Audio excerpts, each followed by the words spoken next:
Well, Kentucky fans, the day has finally come. We have finally purged the program of Stoops. After 11 years, it's finally over. Now, it was okay at first, Kentucky going to bowl games and stuff like that. But it's just one of those things where more than anything, it's just time to go. I'm sure he wanted to stay. He said he wanted to stay after the Louisville game. To me, that last 2 weeks, Louisville, Vanderbilt, that pretty much sealed the deal. I predicted this when the year started. He's gone. We're going to win 5. I said 6 games if we have an amazing season. If you go back and look, I said 5 to 6 wins. That's what we're going to have. And at one time, I thought we might just have about 3 or 4 wins at one time in the season. But we got lucky and played an Auburn team that was horrible, and we played a Florida team with no coach, basically. So we got lucky and won those 2 games. We got lucky and played a team that was worse than we were, and a team that just didn't have a coach, basically. But it is what it is, people. Now, people will say he's the all-time winningest coach and all that stuff. Look at his overall record. And remember, this is Kentucky. It's Kentucky. It's not hard to be the all-time winningest coach when you never win more than 7 games a year. And if lightning strikes at the right time, at the right place, you might win 8 games or something, maybe one time in 30 years or whatever. I don't know what it's been. But the point is, we had to move on. And I don't feel bad for Stoops. I don't feel bad for him because he's got more money than most people's ever going to see in a lifetime anyway. Just his 1 year of coaching. I mean, the guy's fine. I think he's going to get bought out or whatever. It's not like he's working a regular job and getting fired. It's not like that. It's not like he's going paycheck to paycheck, And if he is going paycheck to paycheck, there's something wrong. But you know what I'm saying. So he's going to be fine. And he will get a job somewhere else doing something. I mean, he will. Maybe he'll be a defensive coordinator somewhere or something like that. It's not like it's the end of the world for Mark Stoops. But I say it's going to be the end of coaching college football because it was horrible, people. It was horrible. The last 3 years have really pretty much, this year, as I said, this will be his last year. And people were saying, well, they're not going to buy him out. They're not going to do this. They're not going to do that. So as of Sunday night, I've heard that, this is what I'm going on. This is Monday morning at 8 o'clock in the morning here, 8:30. I'm going on what I've read. He's pretty much gone, of course. And it's a relief. It is a relief. And I know people will say, well, good luck next year. And I'll be like, yeah, we won 5 games. Is it really going to matter if we win 3 games next year? 2 games? I mean, be honest. There's not a big difference in winning 3 and 5 games. Or some 3 wins versus 5 or whatever. I mean, this had to happen. And I'm just glad it's over. I tell you what, I'll be honest with you guys, this has probably been one of the worst seasons of Kentucky football I've seen in my life. And this is going back.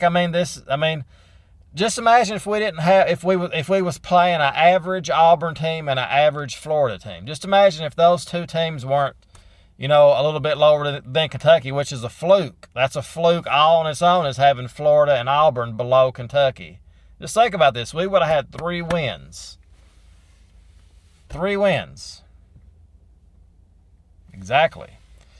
So this tells me that the pain is over for now, and we'll see who we can hire. I know people are like, well, they're not going to hire anybody anyway or whatever. The point is, when I watch a team like Vanderbilt, anything's possible. Look at what Vanderbilt did. That's a team in football I thought would always be at Kentucky's level or worse. And look at them. Anything's possible if you get the right coach, the right assistants, the right athletic director. We still don't have that, or whatever you want to call them, but you know what I'm saying. we will see. We'll see. But I'm looking forward to football season now, just because a different philosophy. I'm tired of running the football. That's all we can do. I'm tired of that crap. I'm just tired of football, tired of Kentucky football, of how bad it's been. It's so bad. At least North Carolina had some excitement with Bill Belichick, something like that. Even though they still suck, at least they had some excitement. We don't have that. We don't have that in football. So anyway, guys, that's pretty much my thoughts on that. We'll see how it goes from here. And I know there's some Kentucky fans saying, hire John Gruden and all this. If I was John Gruden and I was going to coach again, I wouldn't come to Kentucky. But that's just my thoughts on that. Anything's possible, so who knows? Who knows, right? But I'm open. If they need a coach, they can hire me. I'll just put it out there. I can get you 3 to 4 wins a year on $1 million salary. I can do that. So if I can do that, they can hire somebody that can do better than that, if that makes sense. But anyway, that's my thoughts on that. Now let's get to the Kentucky basketball team. Now we have North Carolina at home. And a few things I've learned this week is I've learned Michigan State is for real. The loss to Michigan State doesn't look as bad as it once did. The Louisville loss still hurts, of course. But Michigan State seems to be, I believe they won their last game or whatever. I believe they bought out their last team or whatever they did. But I've learned a lot from just watching other teams compete. So I'm going to look at Michigan State right quick. I want to see what they're doing. See what their record is and stuff. But they beat North Carolina. That's one thing I remember. Of course, that was Friday, the 27th. They beat everybody pretty much. So Michigan State is for real. They blowed us out. They blowed out North Carolina. But the good thing about the North Carolina game coming up for Kentucky, the good thing about that is we are at home playing them. So that is a good thing. That's a good way of looking at it.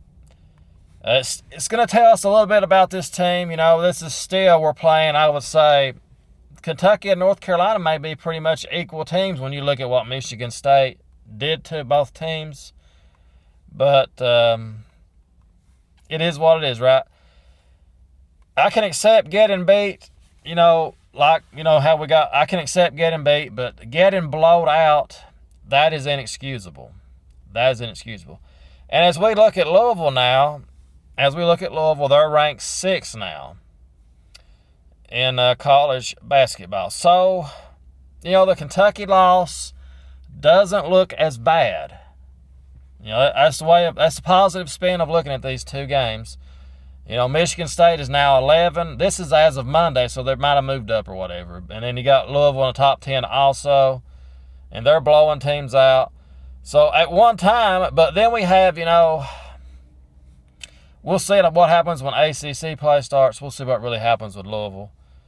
But I was looking at their schedule, and other than Kentucky, they beat NJIT, Eastern Michigan. They beat Ohio. They beat Kentucky. They beat Jackson State, SC State, Creighton. You know what I'm saying? So, and Kentucky did put up, 88 points against Louisville. So the season in basketball, still a lot of unanswered questions. Is Kentucky going to have one of these years where we win all of our home games and struggle on the road? Is it going to be we struggle on the hump at home and on the road or whatever? You know what I'm saying? What I like to see is Kentucky defend the home court. No matter who we're playing, I want to see us just defend that home court and win some games on the road. Everything should take care of itself. But we'll see. We'll see what Kentucky really is right now in basketball. We're going to learn a little bit about them against North Carolina. We'll learn just a little bit. Not a lot, but a little bit. We'll see. We'll see. Because, like I said, getting beat is one thing, but when you get your doors blowed off, that's what she said. That's a whole different story. It's a whole different story. And the thing about, Pope, I know he's getting criticized already and stuff, but, Pope, at least he's blowing out the teams he's supposed to blow out. At least he's winning those games easy. With Coach Cal, we would play a team like, say, Colgate or Eastern Michigan or Northern Alaska or somebody like that. And Kentucky would win those games, but they might win by 10 points, 5 points, something like that. But at least Pope is blowing out the teams he's supposed to blow out. If that makes sense. So there you have it. That's the update for the Kentucky football team and the basketball team. We're always excited, though, about just about all Kentucky sports, pretty much. So it is what it is. It's good. We got some turnover we got some coaching changes coming up in football. We're hoping the Pope can settle in and get it done. We're just hoping. Right now, both programs, I think, are in shambles, really. Even though Kentucky's ranked in the top 25 and all that, just look at it from this point of view. We got blowed out. We not got beat, but we got beat by Louisville. Not blowed out, but we got beat by Louisville in basketball and got blowed out in football. So we got two rivals. They're rivals that beat us. So we got to play Indiana in basketball this year. And Lord knows if we lose that game, where will we be? Where will this team be? So it is what it is, people. I've rambled long enough here. But as always, I want to thank you guys so much for watching. We'll see what happens with the coaching, and we'll see what happens with the basketball. That's pretty much it, guys. As always, thank you so much for watching. Go Big Blue. Toodles.